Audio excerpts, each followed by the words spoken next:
I've often said that I don't believe government has the answer to every problem or that it can do all things for all people. We're a nation built on the strength of individual initiative. But there are certain things that we can't do on our own. There are certain things only government can do. And one of those things is ensuring that the foods we eat and the medicines we take are safe and don't cause us harm. That's the mission of our Food and Drug Administration, and it is a mission shared by our Department of Agriculture and a variety of other agencies and offices at just about every level of government. The men and women who inspect our foods and test the safety of our medicines are chemists and physicians, veterinarians and pharmacists. It's because of the work they do each and every day that the United States is one of the safest places in the world to buy groceries at a supermarket or pills at a drugstore. Unlike citizens of so many other countries, Americans can trust that there is a strong system in place to ensure that the medications we give our children will help them get better, not make them sick, and that a family dinner won't end in a trip to the doctor's office.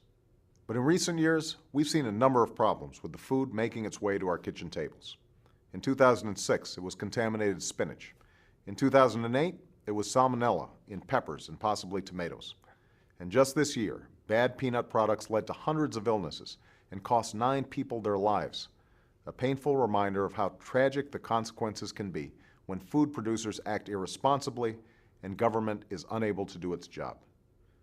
Worse, these incidents reflect a troubling trend that's seen the average number of outbreaks from contaminated produce and other foods grow to nearly 350 a year, up from 100 a year in the early 1990s. Part of the reason is that many of the laws and regulations governing food safety in America have not been updated since they were written in the time of Teddy Roosevelt. It's also because our system of inspection and enforcement is spread out so widely among so many people that it's difficult for different parts of our government to share information, work together, and solve problems. And it's also because the FDA has been underfunded and understaffed in recent years, leaving the agency with the resources to inspect just 7,000 of our 150,000 food processing plants and warehouses each year. That means roughly 95% of them go uninspected. That's a hazard to public health. It's unacceptable, and it will change under the leadership of Dr. Margaret Hamburg, who I'm appointing today as Commissioner of the Food and Drug Administration. From her research on infectious disease at the National Institutes of Health, to her work on public health at the Department of Health and Human Services, to her leadership on biodefense at the Nuclear Threat Initiative, Dr. Hamburg brings to this vital position not only a reputation of integrity, but a record of achievement in making Americans safer and more secure. Dr. Hamburg was one of the youngest people ever elected to the National Academy of Sciences Institute of Medicine, and her 2 children have a unique distinction of their own. Their birth certificates feature her name twice, once as their mother and once as New York City Health Commissioner. In that role, Dr. Hamburg brought a new life to a demoralized agency, leading an internationally recognized initiative that cut the tuberculosis rate by nearly half and overseeing food safety in our nation's largest city.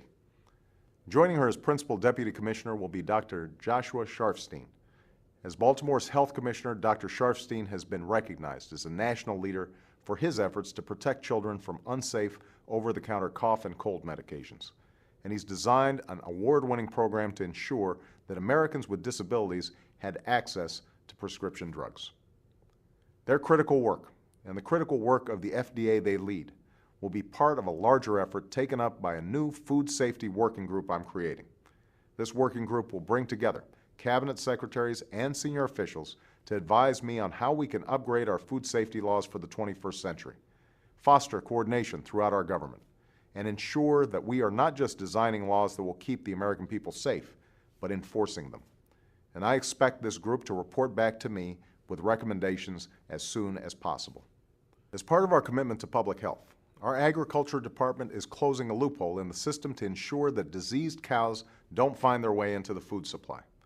And we're also strengthening our food safety system and modernizing our labs with a $1 billion investment, a portion of which will go towards significantly increasing the number of food inspectors, helping ensure that the FDA has the staff and support they need to protect the food we eat.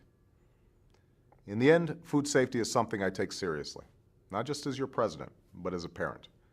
When I heard peanut products were being contaminated earlier this year, I immediately thought of my 7-year-old daughter, Sasha, who has peanut butter sandwiches for lunch probably 3 times a week. No parent should have to worry that their child is going to get sick from their lunch, just as no family should have to worry that the medicines they buy will cause them harm. Protecting the safety of our food and drugs is one of the most fundamental responsibilities government has. And with the outstanding team I am announcing today, it is a responsibility that I intend to uphold in the months and years to come. Thanks.